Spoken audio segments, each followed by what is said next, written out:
नमस्कार दोस्तों, मैं विनीता संस्कृति आईएएस के यूट्यूब चैनल पर आप सभी का स्वागत करती हूं। आज की इस वीडियो में हम बात करने वाले हैं शुक्र ग्रह से समाप्त होते जल के बारे में।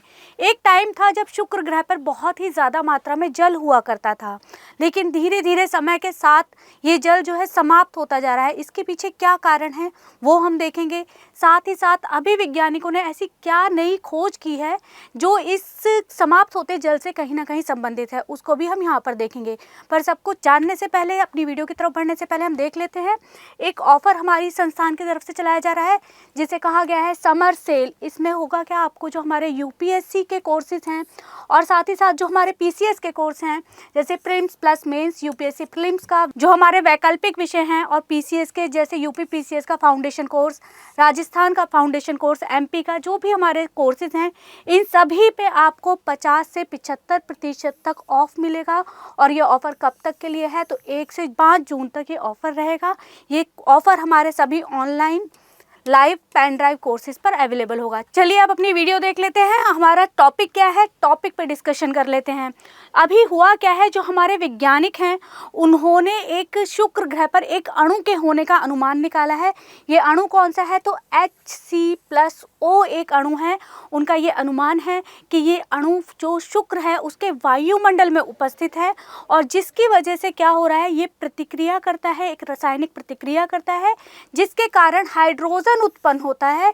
जो क्या करता है, ये हाइड्रोजन क्या करेगा तो अपेक्षित और प्रेषित जल की हानि के बीच का जो अंतर है उसे स्पष्ट करता है। मतलब कि जो वैज्ञानिकों द्वारा अनुमानित जल की मात्रा है वीनस पर, जो वैज्ञानिक अनुमानित करते हैं कि इतना जल वीनस पर था कभी, और जो उपग्रहों के अवलोकन के अनुसार पता लगता है कि कितना जो जल है इस ग्रह से लुप्त हो चुका है, इन दोनों के बीच में जो अंतर है उसे ये यहाँ पर स्पष्ट करेगा, उसके बारे में जानकारी देगा।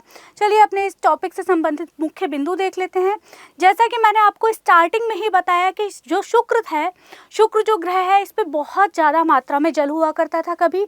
इसमें इतना ज़्यादा पानी था कि इसकी सतह पे 3 किलोमीटर गहरे समुद्र से ढका जा सकता था पूरी सतह को, जो अब बहुत ही कम हो गया है। अगर हम बात करें तो कुछ सेंटीमीटर तक ही जल रह गया है।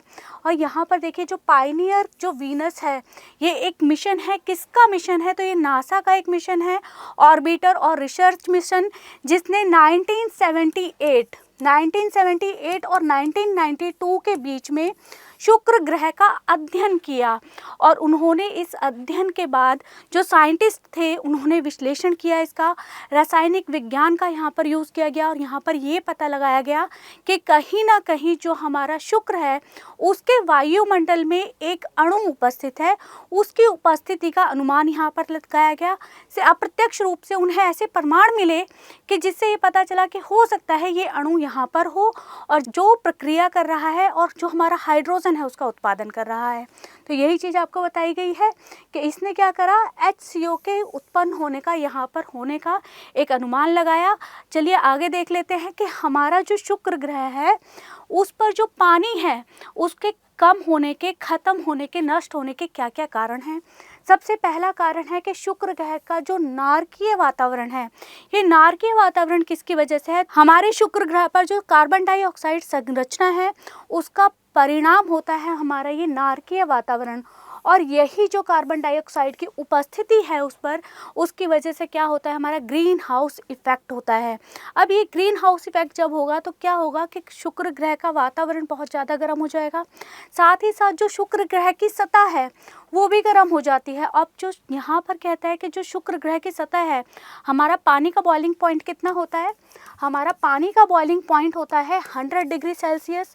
लेकिन शुक्र ग्रह की सतह कितनी गर्म हो जाती है तो ये तकरीबन 450 से ऊपर, 450 डिग्री सेल्सियस से ऊपर इसकी सतह जो है गर्म हो चुकी है। तो हो क्या रहा है कि जो पानी है वो वाष्पीकृत होता जा रहा है और ये वेपोरेशन में कन्वर्ट होके ऊपर वातावरण में जाता जा रहा है। इस वजह से यहाँ पर पानी जो है लुप्त होता जा रहा है। पहला कारण ये था। दूसरा कारण यहाँ पर क्या बताता है, दूसरा कारण ये कहता है कि सूर्य से निकटता के कारण यहाँ पर क्या हो रहा है, हाइड्रोडायनेमिक एस्केप की प्रक्रिया हो रही है। अब ये हाइड्रोडायनेमिक एस्केप की प्रक्रिया होती क्या है, जब सूर्य के निकट हमारा वीनस है तो यहाँ होगा क्या, जो सूर्य से रेज आएंगी, सूर्य से क्या होगा, सूर्य से कुछ ऊष्मा आएगी यानी कि हीट आएगी, प्लस क्या होगा, यूवी रेज आएंगी। तो ये दोनों जब यहाँ वीनस के आयन मंडल में आएंगी तो वहाँ पे जो आयन मंडल में पानी के अणु हैं यानी कि जो वाटर वेपर्स हैं और पानी के जो अणु हैं उनके साथ ये प्रक्रिया करेगी। ये करेगा क्या, ये जो पानी के कण हैं इन्हें क्या करेगा, हाइड्रोजन प्लस ऑक्सीजन में विभक्त कर देगा, यानी कि हाइड्रोजन और ऑक्सीजन में इन्हें तोड़ देगा।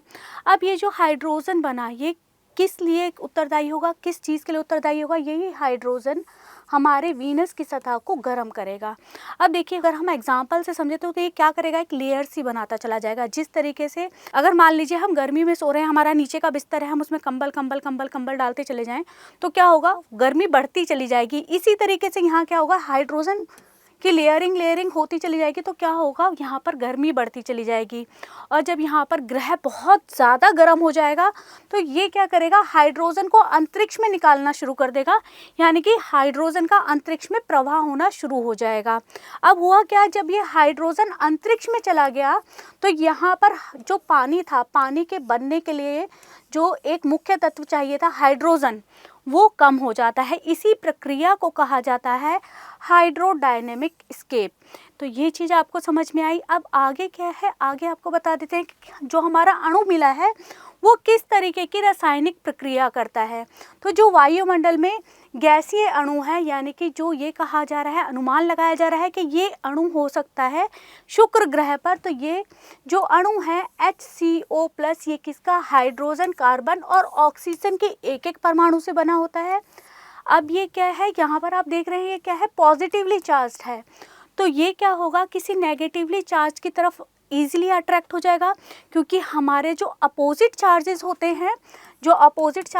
हैं, ये एक दूसरे को अट्रैक्ट करते हैं, अपनी तरफ खींचते हैं। और जो सेम चार्जेस होते हैं ये क्या करते हैं, एक दूसरे को रिपेल करते हैं, यानी कि एक दूसरे से दूर भागते हैं। तो क्या होगा, ये किसी नेगेटिव चार्ज की तरफ अट्रैक्ट होगा, यानी कि यहाँ पर अगर कोई इलेक्ट्रॉन आए तो इलेक्ट्रॉन के साथ ये जुड़ जाएगा और इलेक्ट्रॉन के साथ ये एक प्रतिक्रिया करेगा। और ये प्रतिक्रिया करके क्या बनाएगा, मान लीजिए यहाँ पर प्लस क्या हुआ, इसने इलेक्ट्रॉन के साथ प्रतिक्रिया करी तो क्या बनाएगा, ये एक कार्बन मोनोऑक्साइड प्लस हाइड्रोजन। तो क्या यहाँ पर भी हाइड्रोजन हमारा बन रहा है, साथ ही साथ क्या बन रहा है, कार्बन डाइऑक्साइड। इस पूरी प्रक्रिया को बोला जाता है CHO+ पृथक्करण पुनः संयोजन प्रोसेस, यानी कि अगर इंग्लिश में बात करें तो इंग्लिश में इसे कहा जाता है डिसोशिएटेड रिकॉम्बिनेशन, या इसे शॉर्ट में डिनोट किया जाता है DR से। तो ये प्रोसेस होती है जिसके कारण अब होगा क्या, यहाँ पर देखिए क्या हुआ, यहाँ एक हमारा हाइड्रोजन निकला। ये हाइड्रोजन जो इस प्रोसेस से निकला है ये एक तो ऊर्जावान होगा और साथ ही साथ ये क्या होगा, ये सक्रिय भी होगा। तो ये क्या करेगा, ये हाइड्रोजन अंतरिक्ष में चला जाएगा, यहाँ से निकलकर कहाँ चला जाएगा, इसके वायुमंडल से निकलकर अंतरिक्ष में चला जाएगा। तो हुआ क्या, जब ये अंतरिक्ष में चला गया तो क्या हुआ कि हमारा जो पानी का एक अणु था, यानी कि एक हाइड्रोजन था, पानी बनने के लिए का जो एक मुख्य तत्व चाहिए था हाइड्रोजन, वो और ज़्यादा कम हो गया। जब ये प्रोसेस होती है तो पानी जो है दुगनी तेजी से समाप्त होता है, ऐसा साइंटिस्ट का हमारा कहना है। अब देखिए ये सारी चीज़ें तो हमने पढ़ी शुक्र के बारे में। अब बात करते हैं हम पृथ्वी के बारे में। देखिए जिस तरीके से पृथ्वी पे अभी हाल ही में ग्रीन हाउस इफेक्ट बहुत बढ़ता जा रहा है, कार्बन का उत्सर्जन बढ़ता जा रहा है, तो हो सकता है आगे चल के पृथ्वी पर भी पानी की समस्या उत्पन्न हो जाए, पानी का वाष्पीकरण होना शुरू हो जाए और वापस जो हमारा कंडेंसेशन के माध्यम से जो हमारा प्रेसिपिटेशन होता है, यानी कि वर्षा के रूप में जो पानी नीचे आता है, वो भी आना खत्म हो जाए। क्यों? क्योंकि हो सकता है यहाँ पे हाइड्रोडायनेमिक एस्केप की प्रोसेस भी होने लगे। किस तरीके से? क्योंकि हम क्या कर रहे हैं, हम AC का यूज़ कर रहे हैं, फ्रिज का यूज़ कर रहे हैं, जो क्या इमिट करता है, क्लोरोफ्लोरोकार्बन एमिट करता है, जो हमारी ओजोन में एक होल बनाता जा रहा है। और जब ये ओजोन में होल ज़्यादा बड़ा हो जाएगा, हमारी पृथ्वी पर सूर्य से अल्ट्रावायलेट रेज आने लगेंगी, तो हो सकता है आगे जो हाइड्रोडायनेमिक एस्केप की जो प्रोसेस है ये पृथ्वी पर भी स्टार्ट हो जाए। तो ये पृथ्वी के लिए भी एक खतरा है। हम लोगों को क्या करना चाहिए, हम लोगों को अपने वातावरण को अभी बचाना चाहिए, ज़्यादा से ज़्यादा पेड़ लगाएं और जहाँ तक हो सके अपने वातावरण को पॉल्यूशन से बचाएं, मतलब पॉल्यूटेड करने से बचें। अब देखिए यहाँ हमने पूरा बताया आपको शुक्र ग्रह के बारे में। तो एक चीज़ और यहाँ पर हम आपको बता देते हैं कि अभी जो आगे भावी मिशन है, यानी कि शुक्र ग्रह पर कौन कौन से मिशन होने वाले हैं।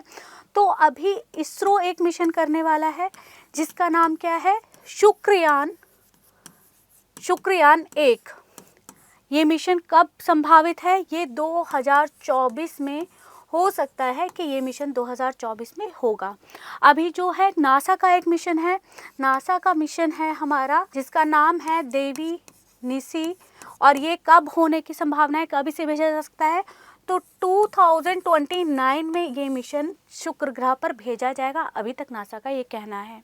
अब यहाँ पर देखिए, हम यहाँ पर जो मिशन भेज रहे हैं, हमें इस तरीके का मिशन भेजना चाहिए जो हमारा शुक्र पर जाकर HCO+ आयन के बारे में जानकारी प्राप्त कर सके। जिस तरीके से हमारा नासा का एक मंगल पे मिशन है जिसका नाम है मैवियन मिशन, जो क्या कर रहा है कि जो मंगल ग्रह पर जो वातावरण है, जो उसकी ऊपरी परत है, ऊपरी वायुमंडल है, उसकी जांच कर रहा है।